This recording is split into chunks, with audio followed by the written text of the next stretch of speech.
Hello everyone, today we are here to make delightful vegan kebabs. Some call it cutlets too. These are loaded with veggies and easy to make. So shall we begin? To make the kebabs, I have taken 1 cup of red lentils or Masoor dal. I'm going to wash it really well with few changes of water and then soak it for 30 minutes. I'm using 2 cups of water for 1 cup of lentils to soak. So let's prepare our veggies now. Here I have taken a medium onion, carrot and potato, also a small portion of cabbage and 2 to 3 garlic cloves depending on their size. Now let's move these veggies aside so we can bring our food processor. I'm going to grate all these vegetables with the help of food processor. If you wish, you can grate it by hand. I have this old food processor, but it works like a charm. You can see how fast it can grate the veggies and save you a lot of time. Now the veggies are grated, so let's heat an iron skillet on medium-high heat and cook grated veggies to reduce the moisture. I'm going to add few drops of oil to cook the veggies so they don't stick to the pan, and then cook it for about 5 minutes. You can also add any other choice of your veggies. So it has been 5 minutes and the veggies have lost most of their water content. So I'm going to set it aside to cool it down, and then we'll work on our lentils. So these lentils were soaking for half an hour and they are nice and plump now. Let's drain all the water. Now we are going to blend these lentils in the same food processor. To these lentils, I am adding 1 teaspoon of salt, 1 big handful of coriander leaves or cilantro, 1 inch piece of ginger, 2 garlic cloves and 1 hot chili pepper or green chili, all chopped, and also few leaves of mint. Mint can be overpowering, so only few leaves will do the trick. I also added 1 teaspoon each of garam masala and ground black pepper. Now let's blend it all together till smooth. Doesn't have to be very fine paste. Now I'm going to transfer this paste to the veggies which I prepared earlier. Let's mix it really well. At this point we can taste the salt. If it's not enough, we can add little more salt. But normally for 1 cup of lentils, 1 teaspoon salt is plenty. I'm also adding 1/4 teaspoonful of baking soda to this mix. Let's mix it one more time after adding the baking soda and set it aside.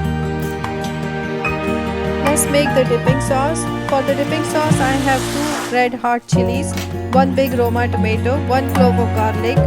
All of this is fire roasted, and also 2 tablespoons of roasted peanuts. You can roast the tomatoes and garlic and all of that in a pan if you do not have a gas stove. Also adding 1/4 teaspoonful of salt, and we are going to blend it all together. If you are allergic to peanuts, you can leave it out, or you can add any other nuts of your choice. Because of nuts, the dipping sauce gets thicker. And after blending is done, I'm going to add 1 teaspoonful of canola oil. You can also add olive oil or any other preferable oil. After adding the oil, I'm going to blend it one more time. Let's check the consistency now. It looks nice and thick. At this point, I'm going to taste it and it looks good. So let's transfer it to another bowl. Let's get back to our kebab mix now. I am using ice cream scoop which is size 24. If you don't have one, you can use just any spoon or just use your fingers. I'm going to apply a little bit of oil to my palms or fingers so the mixture won't stick to my hands, and then scoop it out. I'm going to make these kebab oval shape, but you can make it either round or square, whichever shape you prefer. Let's use the same iron skillet and heat it on medium-high heat. Add the oil to it and let it heat up well. To check the oil if it's hot or not, I'm going to dip back of a wooden spoon. If we see the bubbles, that means oil is hot enough. It should not be very hot, but it shouldn't be cold either. If the oil is not hot enough while frying, the kebabs will soak up a lot of oil and they'll be greasy. I'm going to fry these kebabs in a single layer. once they are added to the hot oil, they have to be oiled for at least 3 minutes before I start turning them. After 3 or 4 minutes, let's check at the bottom. If they are nice golden color, we are going to flip it. These are frying well and not breaking apart. So let's check it. The other side is golden, so let's flip them, all of them. When you make them and for any reason they are falling apart or you think the mixture is too wet, you can always add 1 to 2 tablespoons at a time chickpea flour to it, or you can also add breadcrumbs. So always start with 1 tablespoon and add more as needed. Too much of chickpea flour or breadcrumbs can make it hard and chewy.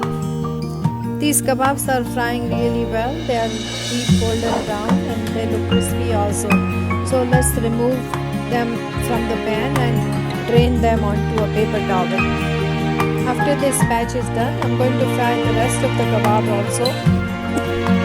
And our kebabs are done. So let's serve them now. I'm going to serve them on a bed of iceberg lettuce along with the dipping sauce we made earlier. Also thinly sliced onion and some wedges of lemon or lime. Also garnish it with cilantro or mint, whichever you have it on hand or whichever you like, and kebabs are ready. Don't they look good? These kebabs can be a perfect accompaniment for any meal. Also they store well if you want to eat it next day, or you can eat it with the evening tea or make it for a party and your friends will be pleased with you.